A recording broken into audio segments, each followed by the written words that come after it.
Hello, Scorpio, Sun, Moon, Rising, and Venus signs. Kamusta kayo? Sana po'y nasa mabuti kayong kalagayan. Welcome back po sa Star Tarot. At kung bago kayo dito, welcome din po kayo. Please subscribe, like, share my videos, and leave me a comment kung naka-resonate po kayo. Thank you.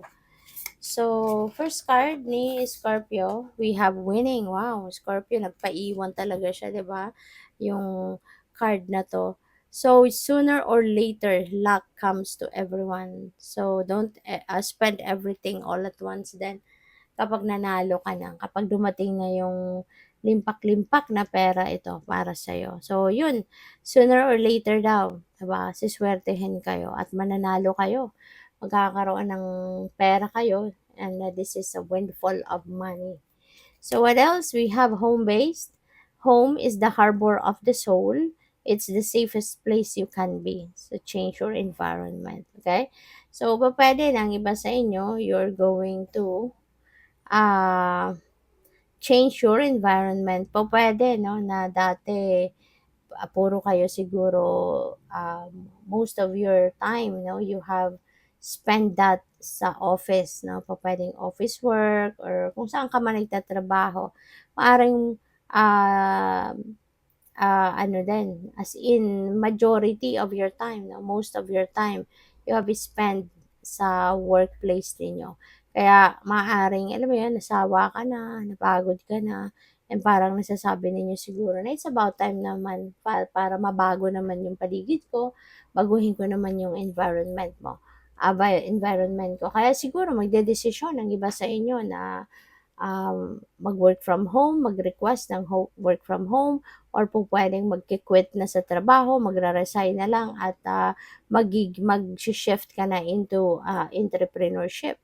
Maaaring magnenegosyo ka na, magsasarili ka na ng negosyo, 'di ba? And mabuti ito, home-based ito, 'di ba? You will be ano din, looking after your children, your family at the same time, 'di ba?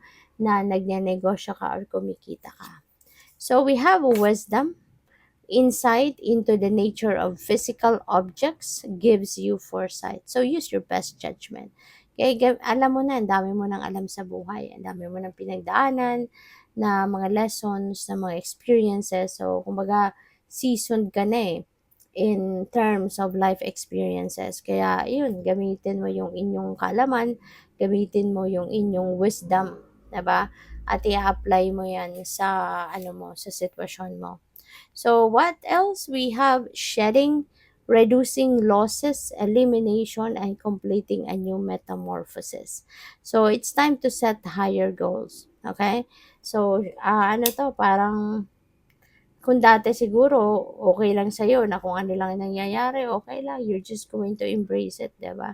Pero ngayon siguro mag-iisip ka na na, "Teka lang, baka nag-aano ka ngayon na kung parang nire-reassess mo siguro ngayon ang inyong sitwasyon, ang buhay ninyo, kaya parang ngayon titignan mo ngayon 'no, ang iyong sitwasyon and you want to clean up your life. You want to clean up your situation, no, Scorpio. At patungo ka doon sa pagbabago, out with the old and in with the new energies. So, by the way, maraming salamat for subscribing. And if you haven't subscribed yet, subscribe na kayo. And also, maraming salamat din for not skipping the ads. Malaking bagay yan sa akin. And also, please click the join button sa baba ng video kung gusto po ninyo na mag-join kayo sa membership. Okay? Salamat. So, we have Page of Swords.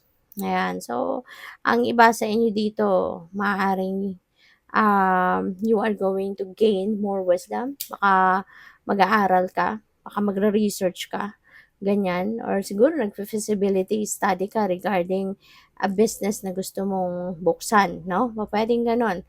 Maaari din na, ano ito, Scorpio, maaari din na you are planning to put up sarili mo, kunyari, sarili mong kumpanya, at yun ang aaralin mo. Yun ang i-research mo, yun ang siguro ang iba sa inyo talagang magkakaroon kayo ng one-on-one, 'di ba? With a mentor. So what else? We have Eight of Cups. This is departure energy. So, tapos may home base tayo. So, pwede, no, na meron na kayong iiwanan trabaho. Baka you're going to decide ngayon na it's about time na, 'di ba? For you to put up your own business. Ikaw na ngayon yung maging boss mo at hindi ka na mag-iempleyo. So, pupuwedeng 'yun ang tatalikuran mo, yung trabaho mo. Maaaring nakapag-ipon ka na, maybe, ano ka na ngayon, nakapag-save ka na, you have enough money na ngayon para makapagtayo ng sarili mong negosyo. So, good luck. So, we have Five of Cups, although, yeah, siyempre merong lungkot kasi 'di ba, kapag tayo'y kunyari sa trabaho talaga, maaaring matagal ka na diyan sa trabaho, nakapag-develop ka na diyan ng maraming magagandang memories with other people, with your colleagues, marami ka na siguro naging kaibigan, napamahal ka na sa trabaho mo at napamahal ka na din sa mga kasamahan mo. Kaya kapag ito iiwanan mo na, maaaring magre-resign ka na talaga, so talagang nakakalungkot, 'no? Hindi lang ikaw ang malulungkot but also your colleagues, 'di ba? At, pero sa una lang 'yan, 'no, sa una lang 'yan, natural 'yan kasi nagkaroon ka na ng attachment, sa kanila. Kaya natural lang 'yon, 'no, pero sa una lang 'yan. But, kapag nakapag-settle ka na dito sa home-based business mo, online business mo, ganyan, at, kung ano pa ang iba pang pagkakaabalahan ninyo, kapag nakapag-adjust ka na diyan, then you will be okay. You will be focusing on that new endeavor ninyo at, hindi mo rin naman makakalimutan siyempre yung mga naging kasamahan mo, 'di ba? So, what else? We have Three of Swords, yan feeling ko ito pa rin, nasasaktan kayo, 'di ba? Pero maaaring matagal ka na diyan sa trabaho mo 'no, matagal na. Pupuwede rin na maganda na rin yung posisyon mo sa trabaho, pero because 'di ba, nag-e-evolve tayo, nag-e-evolve yung mga pangarap natin, nag-e-evolve yung mga gusto natin, yung mga bagay na makakapagpasaya sa atin, nag-iiba, nag-iiba. Kaya yun siguro, 'di ba, mas sa pakiramdam mo mas ito yung makakabuti sa'yo na mag-move on ka na, mag-put up ka na ng sarili mong negosyo, sarili mong korporasyon, mga ganyan. So yun, kaya may pain, 'no, but sa una lang 'yan, 'no, sa una lang 'yan, mau-overcome mo din 'yan at saka, ano lang 'yan, hindi mo rin naman 'yan, ang tawag dito, hindi naman kasi ibig sabihin na umalis ka na sa trabahong 'yan or aalis ka na, puputulin mo na din ang connection mo sa mga kasamahan mo, 'di ba? Hindi rin naman gano'n. Kaya, it will pass. Yung sorrow na 'yan, yung, ah, tawag dito, yung lungkot na 'yan, it will pass. So, we have the world. Magta-travel ang iba sa inyo and this could be traveling the world. Puwedeng international travel ito. Baka nandodo'n ang opportunity sa ibang bansa para sa pagtatrabaho mo, 'di ba? Baka nakapag-apply ka ng, bagong trabaho abroad at maaaring 'yun, baka 'yun ang sisimulan mong ganap. This is also a time for success kaya meron ka dito mga pagtatagumpayan 'no, na related sa inyong kaperahan, trabaho, career, business, ganyan. And, 'yun, pupuwede rin na yung travel na 'to could be pasyal, parang treat mo siguro sa sarili mo 'yan 'no, puwedeng gano'n. So, yeah, this is also an exciting period sa buhay ng iba sa inyo, Scorpio, kasi pupuwede 'no, na meron din kayong success na sa ginagawa ninyo.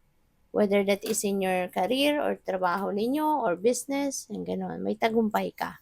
So, we have strength, 'yan. Sa lahat ng ito 'no, yung lungkot na 'yan, kailangan mo lang na maging matatag, okey? Tibayan mo ang inyong loob, tatagan mo ang inyong loob, kasi tulad nga ng sinabi ko, siyempre 'pag made-detach ka 'di ba, kung sa trabaho man 'yan, sa career mo, sa mga kasamahan mo 'di ba, siyempre may lungkot, siyempre, kumbaga maiiyak ka, pero kayang-kaya mo 'yan, 'di ba? Kayang-kaya mo 'yan kasi yung change na 'to is positive change para sa'yo, 'di ba? Yung pag-alis mo sa trabaho mo is a positive change. This is moving forward in your life. Magtatagumpay ka na or this is already your tagumpay somehow, 'di ba? Kasi nakapag-ipon ka na. Kaya ka nga aalis sa trabaho kasi you can you will manage your own business na. So, magsasarili ka na. 'Di ba? Yung gano'n. Kaya lakasan mo lang yung loob, kaya mo yan. Kaya ma-overcome mo din yung lungkot na yan. So, good luck. Thank you for watching. Love and light. Namaste.